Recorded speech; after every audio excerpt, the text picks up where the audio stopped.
saying? I'll be trying to put you for sure. All right, bet. It's Jayy Marie. We are back with another episode of NFO Cyphers. It is episode 14. Y'all been locked in with us this long. You gotta stay locked in because you never know who's gonna be on here. To the left of me, I have Crashprez. How you doing today? You know, I hit the age of 30, and I think I just hit the point where I woke up and pinched a nerve in my neck or my shoulder. So, like, my posture bad already. I grew up on a computer, you know what I'm saying? Uh-huh. But I'm in pain. You're in pain? Oh, my God. I'm paying like a 2. You know what I'm saying? Like the little scale. Okay. It's like a 2. We on 2. So your overall mood today, what would you say? 1 to 10? Yeah, I'm fried. You're fried? That's not in the high sense, in the emotional sense. You know, it's so funny because I asked each artist that, and I feel like each artist didn't give me a 1 through 10. They just gave me a word. His is fried. Well, now I feel like a stereotype. It's okay. It's okay. So, it's all right. Okay, let's get it. Being 30 is when I turned 30, it was a whole new enlightenment of adulting. Just realizing that you done lived some life. Not for real. Let's talk about living life and you finding your sound. How did you find your sound? I think I've gotten to the point where I'm just trying to create a blend of something that's just everything that I enjoy, but optimizing that in a sense where only I can present it a certain way. Because really, if you listen to anybody, we're all just like compilations of our influences, right? So really, I think even through the pandemic, which is still happening, by the way. Hello. But I think over the last like 3-4 years, I've had to like try on a bunch of different outfits, a bunch of different ways, a bunch of different like palettes to express myself. And I think there's been a certain idea of my music that I've wanted to really just do and embody for so long. And I've had to like just take baby steps to really like approach that over time. And it's to a point now where I haven't released a lot of solo content. I've been active, I've done shows, I did the stuff with NFO Cyphers, like I did that album with CS. I went on tour for the first time this year too. Yes, we're gonna get to that. For sure, yeah. But even with them, like we got that tape coming too. Like me and Manuel was going to work on our stuff. But I think I'm finally at a point now where I'm closer than ever to just having something that's really just me. I'm an Aquarius. I'm trying to be different regardless. Okay, I'm finna be that anyway. Aquariuses, they don't stay in a box at all. Ever. Like, why would I? Like, why not embrace the chaoticness of everything? Was there ever a pressure, like when in between finding your sound, where you felt like that you had to kind of conform to like what maybe an artist or a rapper is? How did you, was that ever a thing for you? Or did you always kind of just confidently know, like, I'm different and I'm going to continue to be myself? I think there's like a acknowledgement of knowing you're different and then like having to lean into it gradually, because just with being yourself, period, like no matter where you're like, not to be, I'm weird, I don't fit in. Yeah. You see this hat that's weird, not to be like that, but like just being yourself and maturing into yourself, it requires an assessment of just like who you are, what body you walk around with, what attitude you walk around with, how you present yourself in the world, the positive and negative feedback of that, the consequences for being yourself, the trials that come with being yourself, and just the rewards, like spiritually and just physically, materially speaking. So I think it's just been like the older I got, the more I'm like leaning into me, and it feels good, even when it feels like I'm being punished, What are some ways that you feel that way, like that you're being punished for being yourself? Capitalism. We're just not like unique, but like it's not exclusive. We in the club, you feel me? But like that one in particular, it feels really. That's why I be fried. Capitalism. You know what I'm saying? Like, what are some ways that you take yourself out of that, like worrying or feeling overwhelmed about like those things? Where do you find your peace? I don't know if I found it all the way. I wish I had an answer. People always ask me this day to day, like, how do you take care of yourself? And I just be like, I don't know, because I don't want to lie. We're all like ensnared in these things, right? Capitalism, gender dynamics, race, all these things, like our characteristics, but then all the way that society like imprints this shit onto us and makes us walk around with it and navigate even each other, like where our interpersonal dynamics are fucked up, or just like the preconceived notions we walk around with, trying to just get through the day or just to keep ourselves safe, preserve ourselves, and take care of who we care about. Right. Yeah, I will. When I have an answer for how I take care of myself, like I will really, really say that. Are you working on that? Like, are you like trying to figure out ways? Because I know, like, for me specifically, when it comes to peace, I when it comes to peace, I have to sometimes the one thing may not work the next time around when I'm trying to definitely. find my peace. Do you like try to figure out ways to help like with that, or do you just kind of like live your life? I really rely on my people for real. Okay. I pride myself on being somebody that, especially when it comes to like emotional type of stuff, or just like working through processing like this hellscape we got to do every day, and finding like the joy and the beauty even within that. I love talking through things with people. I love like relying on the homies, relying on my family, and just being a sort of person to where we can at least like try to talk some stuff out. So we can at least like put a roadmap, even if we don't get closer every single day to whatever the answer is, like the next solution is to get us to the next step. It can at least feel that way. We can at least chart something. A big thing for this year, and really the past like 2-3 years, I would say, is I've had to rely on people in like really like extreme ways, like in really radical ways to even get through to the next like day, month, bill cycle, like whatever. It's like I've had to lean on people for real and really like get uncomfortable. I wouldn't have gone on tour if I didn't put a GoFundMe up and ask people to do it. And it took 2 days and I had the bread. You know what I'm saying? Like there's so much shame around, you know, whether that's tied to masculinity and capitalism, et cetera, et cetera. There's so much shame around asking for what you need to where we don't even know how to articulate that. And then sometimes when we're trying to just articulate how we feel, we can gaslight ourselves, you know? I try to just reject that and sidestep that whenever possible. I try to be transparent. I try to keep that. But also that comes to like a level of having to protect yourself as well, because you can be really overexposed where you pour into so many other folks, or people take your kindness for weakness and try to use that as like an exploit, or like teach your vulnerability is something to come up on you. But that doesn't mean you can change who you are. It means you have to just double down on who you are and just have better discernment, better judgment about where that goes. That's not even your fault all the time either, because sometimes people are really cunning and like really deceptive and really like goofy. You know what I'm saying? How do you implement that vulnerability in your music? In my music, it's like the place where I feel like I could just be the most myself. I just pour it out. Is there ever a moment where because I know like as a creative, I'm a creative, there's two places you can sit, right? There's a place of wanting people to like what you put out, but also not giving I don't give a fuck about this. Right, like, you gonna hear this shit today, I don't care, right. I just like, I don't know, like I think I battle with that sometimes, like that, you know, are they gonna, you know, will they like this or will this? So you don't have any of that. No, definitely do. I over-strategize everything. I overthink everything. I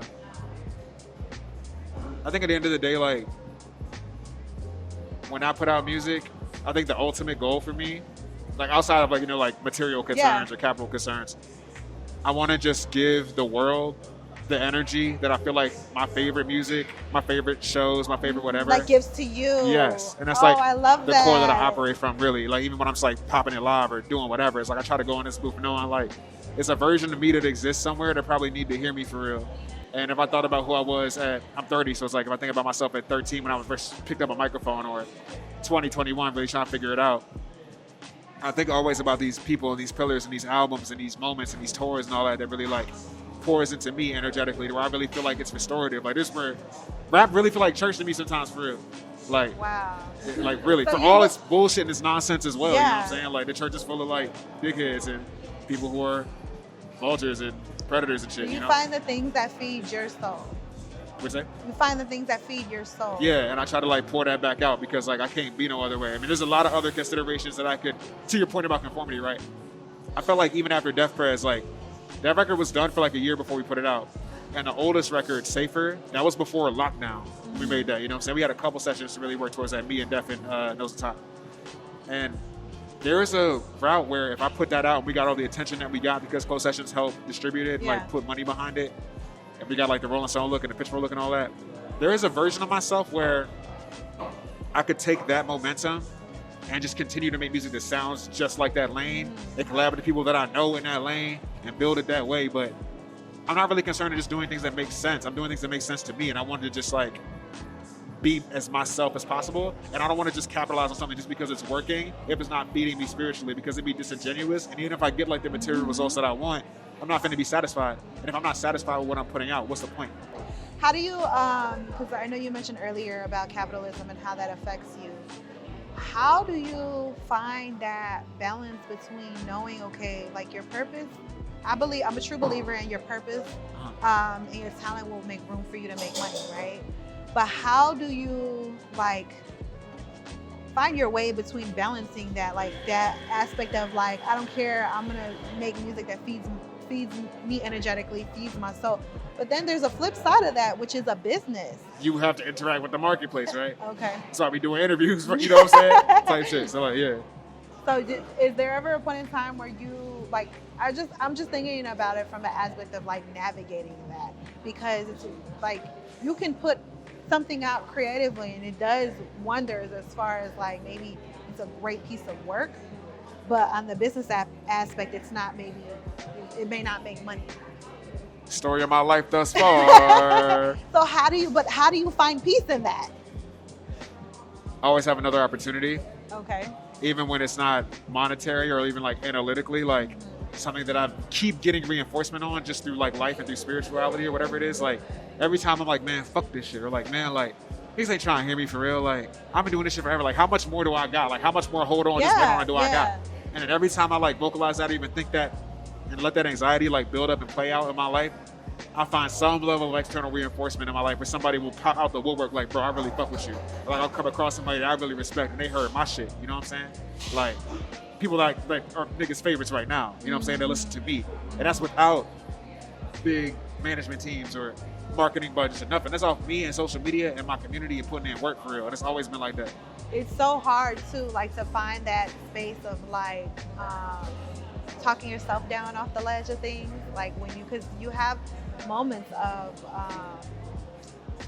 feeling like maybe this isn't gonna work, or like this that even if it's small, just that doubt is like there sometimes, and like it's trying to drag you down for trying real. to drag you down, but also you having to pull yourself out of that, especially when it's like this thing of like, you can believe something that's right in front of you, right? But seeing something past that is sometimes so hard. So I know my purpose is here, but my bank account says this. And everybody else around you, even though they believe in you, they don't necessarily see what you see because they can't, in a sense. Yeah.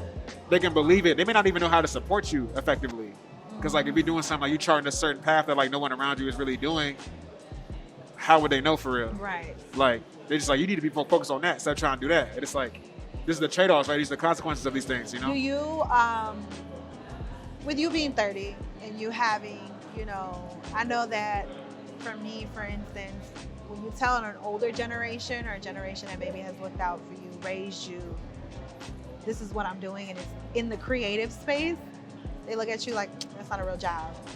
Right. Do you ever have those moments when you're speaking to somebody in an older generation, like your grandmother, mother, and how do you like, because like I know for me that's in my head after that. Like, maybe I shouldn't be doing this. And then you gotta kind of like go around that. Did you ever have any of those moments? I've had on and off decade worth of those moments. When I wanted to just really, I used to be in media, like in the media space very heavily, doing interviews, and I was doing this. Yeah. And before I had like a job, I kind of just was in like this period after graduating college where like, you know, it's kind of cute to be like, we don't know what you're doing for real. Yeah. But then after a while, it's like, the fuck are you doing? What you doing? Right, literally type shit. So like, I had to get through that sort of way. Did I really approach that the best way as far as like taking care of myself? No. But I rationalized it in a sense where I'm really finna go outside and really go for this shit because I can really see the ending and I know it's possible. And then when I got to the end and actually got to a position where I used to work at BNP and shit, I did like 3 years of that, like in a staff position. I really contributed to them for like over 5 years. So that felt like really, really gratifying to get to that sort of position where it's like, damn, like, okay, you're making money. You're not making the most money in the world, but I'm interviewing people. I'm on a plane. It's before COVID. I'm living a dream and shit. Then eventually we go into COVID. I switched to a podcast. I'm talking to people I idolize, or just people that are my homies and shit. They're really doing great. So like, I've always had like the fortitude to really push through. But you know, like stubbornness and conviction is a really, really thin line. And I teeter on both constantly, even on this an hour apart in the same hour. You know what I'm saying? Like, I've always been on that shit where like, if I really want to do this shit, I'm really going to try. Because if I don't care, it's going to show and I'm not going to give a fuck. Same thing with music. Like, I feel like it was really reassuring when NFO came out. Like, you see like the Rolling Stone thing. Yeah. You see like my family coming to New York to see us rock. or even just now, like finally going on tour and all that. Like they're starting to see like, oh, okay, like, oh, like it's not just like a waste, or like you actually are like going towards something. You're making waves. Like everybody doesn't even get to this point to do that. Like, you got to remember to be grateful for that type of shit. Because like as much as like everything be frying me, I'm like, damn, like even when I think about niggas I used to look up to when I was a teenager, it's like I've done so much, like. It made it so many more steps than like a lot of folks. Not even on some like comparative shit, but just like it's really like putting one foot in front of the other. So many people quit. Yeah. What do you tell your younger self? Because you mentioned earlier, like, you know, part of like your creative process is wanting to put out something that you know that someone else needs. What do you tell that younger person that is looking or searching for what you searched for when you needed something to fill you up energetically? What I tell my younger self, or like younger people what I work with sometimes, usually I do like workshops sometimes, things like that. When I talk to the kids, even like in group chats and shit like that, you know what I'm saying? Like artist group chats or like artist shit around Chicago, like to the point we just talked about, something that's very difficult to reconcile in the moment, but people really need to get to sooner than later if you're going to pursue stuff that's creative. Your family members, your older generation, even your cousins and them, your siblings sometimes, even your parents, whoever, like these sources of validation, like it's understandable to look to these places for just like support and to be lifted up.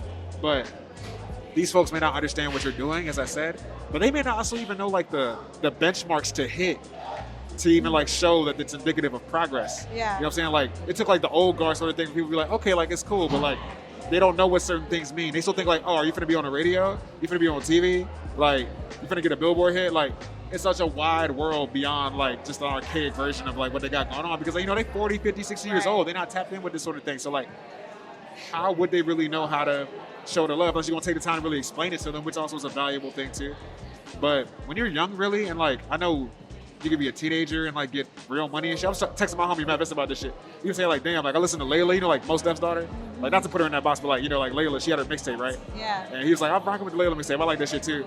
And he was like, damn, like you could really like get Cash Cobain remixes and get like hundreds of thousands of dollars off of streams and shit. Back when we was kids, we was 16, 17 years old. We was just trying to be better than the other niggas that was in class with us. Right. We was on Z-Share, like Mediafire, like going on like, you know, whatever streaming services. If I made 2 Dope Boys when I was 14, I felt like I made it in that moment. You know what I'm saying? Because that shit used to break niggas' careers in the blog era and shit. I didn't get on 2 Dope Boys till NFO. You know how fried that is? Like, I used to spend every afternoon of my life on that shit. But like, really, if you're young for real, I know it's like a lot more pressure and a lot more stakes. You gotta focus on having fun with the creation before you know too much about the industry shit, because that alone, like that, it'll drag you down and it'll like kind of like make you feel like I don't even fuck the creative shit. Right. Do it. I don't want to do it. Because now we got to shoot our own commercials. We have to be our own advertising agencies and marketing departments and the creative and the manager. Like, it's 92 jobs in one thing. Like, what the fuck is going on? Like, how important is it for an artist to shoot? Some people, you know, they go the independent route. They do everything fully independent. And then there's some people that sign. How important is it for an artist who wants to sign to have a good relationship with their label? And speak to your relationship with Closed Session and how that has helped you with your career overall. So I'll say, shout out to Def C for that, because Def C is the reason why we even got NFO over to Closed Sessions. Obviously, you know, I've been in the old soundscape a million times since I was young, and like I've had close relationships with Closed Sessions artists and shit like that. Shout out my nigga Bohouse too. But he literally told us like that year delay, he was like, just wait, let me go on my run, let me go drop with Backwoods, let me go drop my stuff with Boat, let me do this. And then when I have more momentum, let me come back around and let me see if I can parlay that into having Alex rock with us. And so one thing I'll say about Alex, about RTC, is that everything is said on email, on paperwork, it was like that. It wasn't no 30-page long contract. It was like, we're gonna break it this way, we're gonna break it that way. This is what I'm willing to do. We're gonna talk about it. And what he said he was gonna do, he did it. Like straight like that. So it's like, so many contracts, so many situations are designed to ensnare you. So if you really want to take the label route, I would say, first of all, educate yourself on who's on it. Do like your do your research. See if you can like fill a new void over there that people really don't have, or if they even have the resources or the range of what they've done with other folks to service what you got going on in your career. Because there's so many things to be mismatched. There's so many ways that people find like any deal and they're deprioritized or not prioritized effectively enough, or it doesn't land the way it's supposed to. Like, just know what you're doing for real and pay attention. Get 2-3 sets of eyes on things. Hold yourself accountable. Hold those folks accountable. Try to stay open-minded. Yeah, make it make sense for real. Know what you're getting into, and also don't sign no deal thinking like they're gonna do everything for you. That's not how that shit put works. That work in at all. Like no matter what situation. Speaking of putting work in, you just came off a tour. Yes. How's tour life for you? How did you enjoy it? It was a lot of sitting in the car being quiet. Sitting in the car, what? Being quiet. Like I'm talking about, I'm rapping, I'm screaming, and then like I sell the merch, I say what up, we go to sleep, we ride 4, 5, 6 hours to the next place. Like I ain't saying nothing. Like it's quiet for real. Like I'm on that. I had to elevate my discipline for real. It was like, first of all, I'm like so like thankful that people like poured into me like that to even let me go on that. And I'm thankful to Man Wolves too for taking me, because it's like I understand touring is a business more now. That like people trying to sell tickets and make their money back. And you look at 1,000 monthly listeners, it's not really doing that. You know what I'm saying? And despite us having like a project that we're working on, they want to take us not just because of that, but because they like, we built a bond and we built a trust, and they really like rock with me and like wanted me to get that sort of experience. So like for me to have a first tour experience, be with people that I genuinely rock with, be people that I get to test music out with every night because we had this in the chamber, it's like, it's really raw. And in a lot of those things, I had moments like having the DC show. I ain't played in DC in like a decade plus. Wow. Like I'm from Maryland, but like I used to be up there every weekend. From Maryland? You feel me? Yeah, you feel me? From Maryland, yeah. And like having like my sister and like my auntie and like my parents and like some of my closest friends in the room, that shit was beautiful, you feel me? Having my brother from another, like, that was a time with me on DC and New York. Going to Atlanta and seeing some of my best friends down there, and my cousins see this shit like, damn, Big Cuz really doing this shit, but we on tour in your city, nigga, like, that shit crazy. And I see 2 kids from the internet I've never seen in my fucking life that know my shit. Like, little shit like that. It's not 200 people, but it's like, it reminds you that you can put things into the void, but it's not just going nowhere. Like, you never know who's behind those 1,000, 2,000, 5,000 tens. You have no clue. The little 4,000 followers, you don't know who is really tapping in and how long it's been. Like, it was really, really reassuring. And it took a lot of just discipline to keep my head on straight and advocating for myself. And not letting these white boys drive me fucking crazy. And vice versa, you know what I'm saying? I feel like I'm on some chill shit, but it's like. What's your favorite city? Favorite city? I mean, DC is like peak for me, because like that was just like emotionally like a lot. Jackson, Mississippi was really like a surprise. That was like probably 10, 15 people, and it was so fun. It was so fun. Like it was raw. The crowd was just so into it. New York was raw as well. Atlanta was raw. Just I could do the shit I usually do in Atlanta, but I happen to be rapping tonight, and I'm on a bill. Like I've been to 529 before, you know what I'm saying? Like that shit was raw. Every time I play in Madison, Wisconsin, I feel like I'm back in the Twilight Zone, because I've done that so much since I was like 17. I'm just like, what the fuck is going on? I'm still in Nebraska? Like, nigga, what's going on? Canada got canceled. I wish you could have went to Canada. Canada's dope. So what's next for you? What do we have any new projects coming out? What can we expect from you in the future? Crashprez and Man Wolves tape coming pretty soon. I'm working on my stuff right now. I'm saying that so I can hold myself accountable to it. I'm not finna tell y'all when. I used to be like that. I'm not like that now. I'm just trying to get this shit right for real. And I'm trying to like really recalibrate and strategize and start actually maneuvering, because like after this next cycle, like it's back to me for real. It's back to like solo wise. I really need to update niggas. I ain't dropped the album since I was 21 years old. I'm about to be 31 years old. Like not solo. But you coming back with more wisdom, more like just ability to navigate things. And probably your creativity is in a different space as well, right? I'm on niggas' ass. It's over with. It's so over with. Before we get out of here, we did a Mount Rushmore with each artist. It was different ones. Yours, we're gonna do Chicago. We're gonna keep it Chicago based. Your Mount Rushmore for Chicago artists. See, now I'm thinking about like who I was when I was 15, 16 for real. Chicago, you gotta put Jayy on that jump. Gotta do two different 15 and 15. 15, since you're 30, 15 and 15. So your younger self and your older self. You gotta put Jayy on that jump off strength. Okay. Lupe on that jump for sure. Damn, Chicago specific. That's probably my two for like done. Jayy and Lupe for sure. Currently, I also was really into comedy when I was younger too. Okay. Backpack down. I'm talking about backpack on. You feel me? Like my shit in the background. I'm gonna have it all to show you. But shit, Chicago people right now. Influence, Def C for real. Okay. My brother. I can tell you people I rock with. Okay. That's not really. You got. That's 3, right? That's 4. It's 4. Death on my Rushmore is crazy. I gotta take the nigga off my Rushmore. I love you too, but that's crazy though. He'll never let me hear the end of that shit. Nah, gang. Nah. I'm like a lifelong supporter of Pivot Gang. Shout out to Pivot Gang. Shout out to Pivot Gang. I love them. I was at Millennium Park last night watching that shit, bro. It's so inspiring to see like the youngest look up to them.